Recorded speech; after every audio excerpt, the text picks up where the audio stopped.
नमस्कार दोस्तों, मैं पंकज कुमार शुक्ल।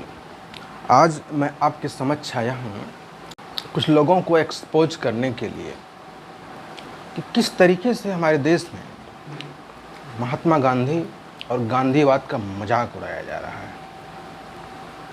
दोस्तों, सबसे पहले मैं आपका परिचय कराऊंगा जम्मू कश्मीर के कुख्यात आतंकी यासीन मलिक से। यह 90 के दशक में कश्मीरी हिंदुओं की हत्या में शामिल रहा है। पाकिस्तान से जो अल्पसंख्यकों कश्मीरी हिंदुओं के खिलाफ जो नरसंहार की साजिश रची गई और उनका पलायन हुआ, उसमें यह आतंकी संगठनों का कमांडर था और यह पाकिस्तान के एजेंडे को एग्जीक्यूट करता था घाटी में और वहाँ से पैसे लेता था।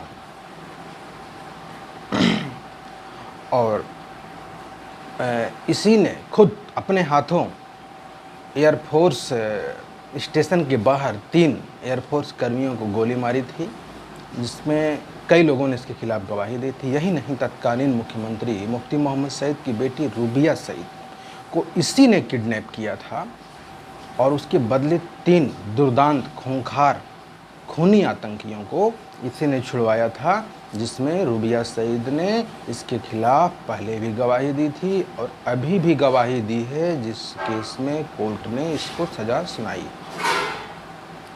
इस बड़े ही अफसोस की बात है कि एक किसी एजेंडे से प्रेरित होकर के या कहिए किसी के अंध विरोध में लोग किस तरीके से आतंकियों को गांधीवादी होने का सर्टिफिकेट देते हैं, उनको मंच प्रदान करते हैं, टीवी चैनल्स घंटों उनको बैठाते हैं।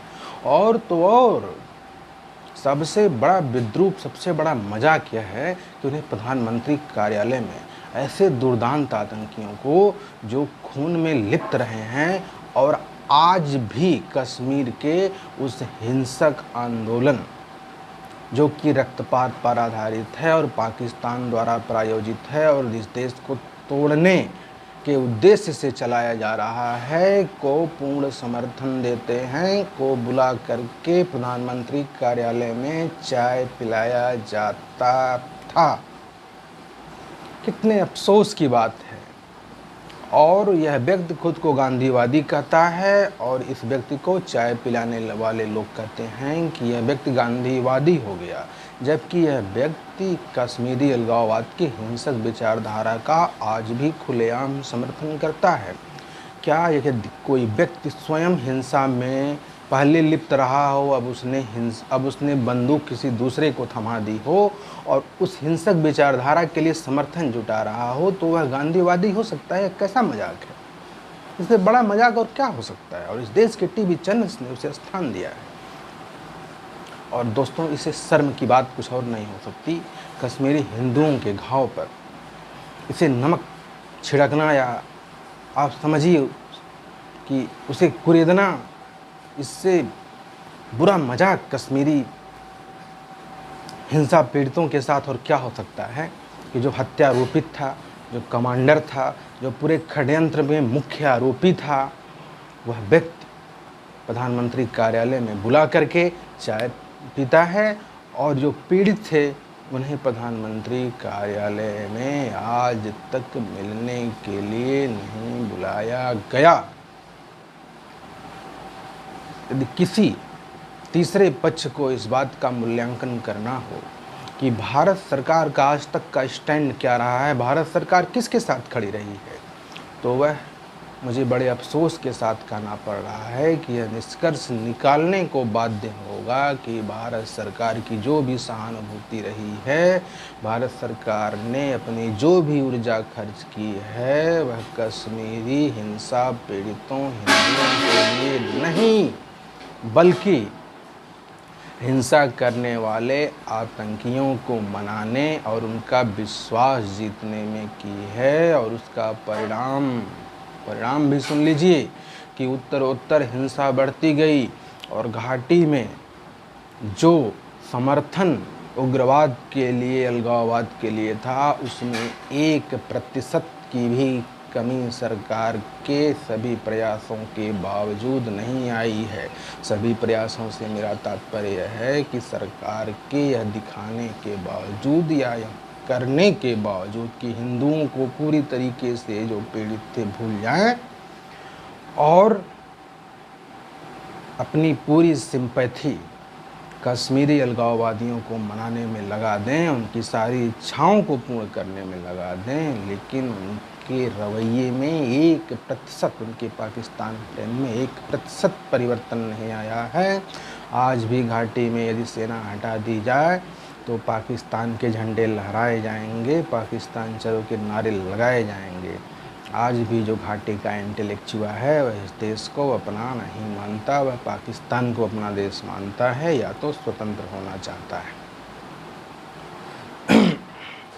दोस्तों, हमें उनसे शिकायत नहीं है जिन लोगों ने घाटी में हिंसा को अंजाम दिया, क्योंकि शिकायत अपनों से होती है, परायों से नहीं।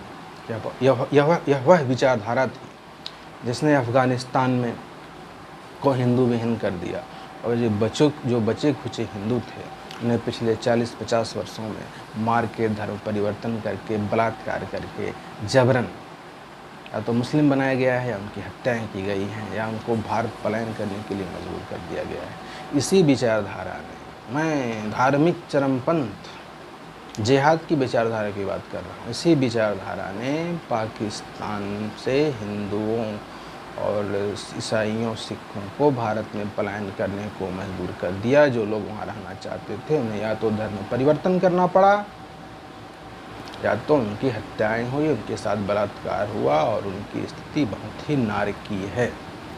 वही विचारधारा आज पाकिस्तान, अफ़गानिस्तान की सीमाओं को क्रॉस करके कश्मीर में पहुंची है।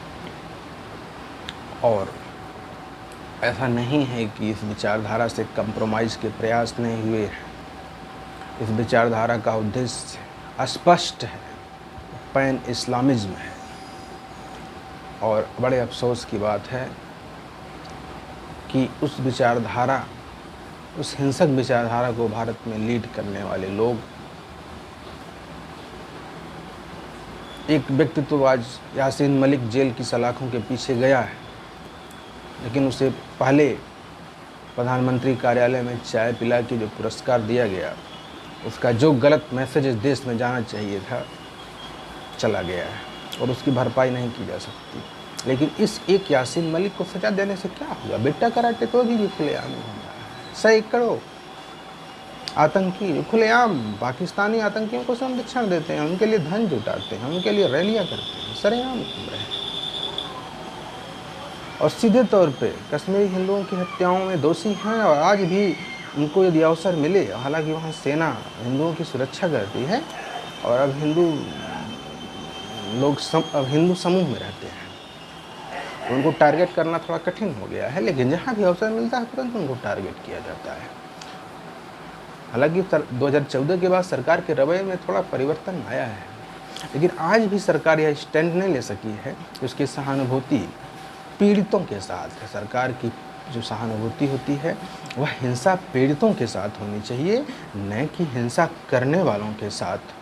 बड़े अफसोस की बात है, 2014 के पहले जिस प्रकार से आतंकवादियों का मान मनोबल किया जाता था, भारत से डेलीगेशन जाता था और कश्मीरी आतंकियों के दरवाजे पे खड़ा होता था, और कश्मीरी आतंकी उन्हें दुत्कारते थे, दरवाज़ा नहीं खोलते थे, फिर भी चला आता था वह डेलीगेशन, और कहता था कि उसे फिर मनाने जाएंगे। उन हिंसक भेड़ियों, जिहादियों, कुत्तों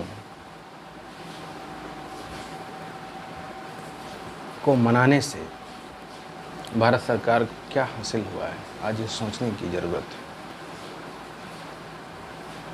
आज ज़रा विद्रूप देखिए